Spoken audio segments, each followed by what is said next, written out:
Hello and welcome to question 3 of June 2025, grade 10. 3.1. Add a new worksheet to the workbook. Rename the sheet to Coral Islands. So there's an option, there's a plus here. You just say plus and we are renaming this to Coral Islands. You need to check where this needs to be. If it specifies exactly where it needs to be, then you can just drag and drop it if they want it to be the last sheet, depending on the question. All right, it didn't ask for a specific position.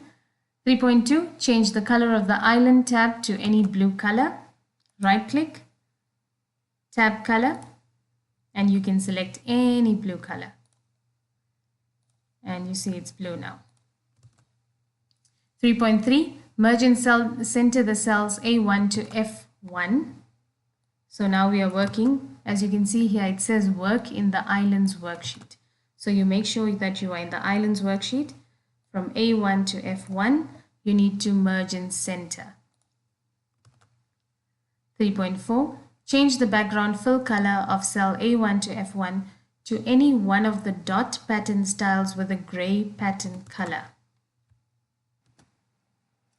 So you will see that if you go to this fill, there is no pattern. So instead you are going to right click and say format cells, and in the fill part of it, now you look for a pattern color, any gray, a pattern style, any dot style, and you say OK, and if you can see, there's a dotted gray style. All right, question 3.5. Change the column width of column B to 40 point and use a formatting feature in B8 to B55 to make the text visible without reducing the font size. So we are changing column B, right click, column width to 40. All right, and then also use a feature in B8 to B55 to make the text visible without reducing the font size. If you look here, this is not fitting in this cell. Now, grade 10s, they will not tell you directly that you need to use a wrap text.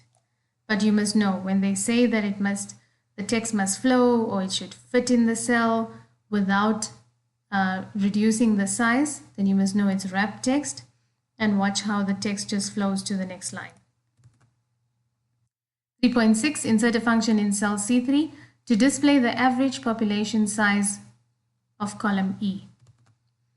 So in C3, we are going to display the average. So we say equal to average, open bracket, population size. This is the population. That is why I'm going to select the population and close bracket.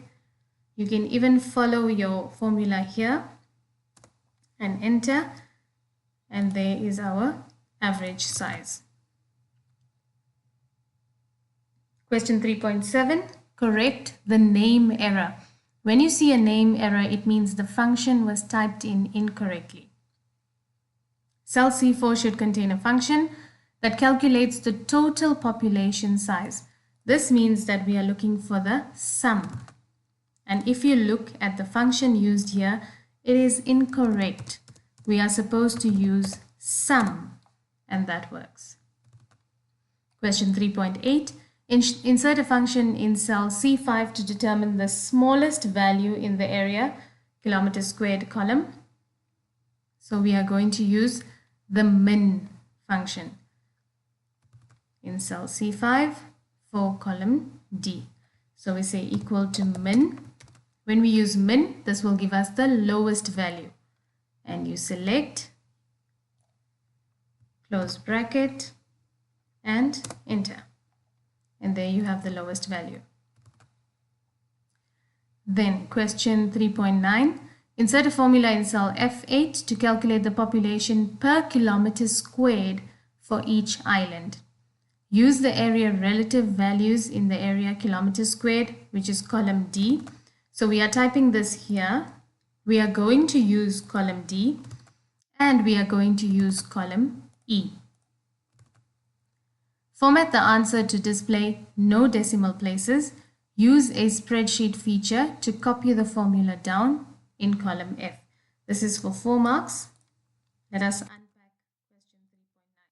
The question says that we want to calculate the population per kilometer squared.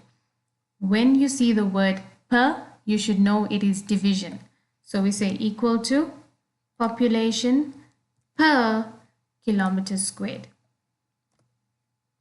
All right, that is not all. They also said make sure that it format it to no decimal places. So I'm going to just, you see when you press these, this will remove the decimal places. So this is 0 decimal places, it's a whole number. And this must be copied down. As you put your cursor on this little square here, your cursor changes to a black cross. Then you are able to drag your formula down or copy your formula down. As you copy your formula down, you see that the part of the formula also changes accordingly. If you see here, we are dividing this by this. And if you see here, we're dividing the population by the kilometers squared. Okay, and that is the end of question 3 for 16 marks. Thank you for watching.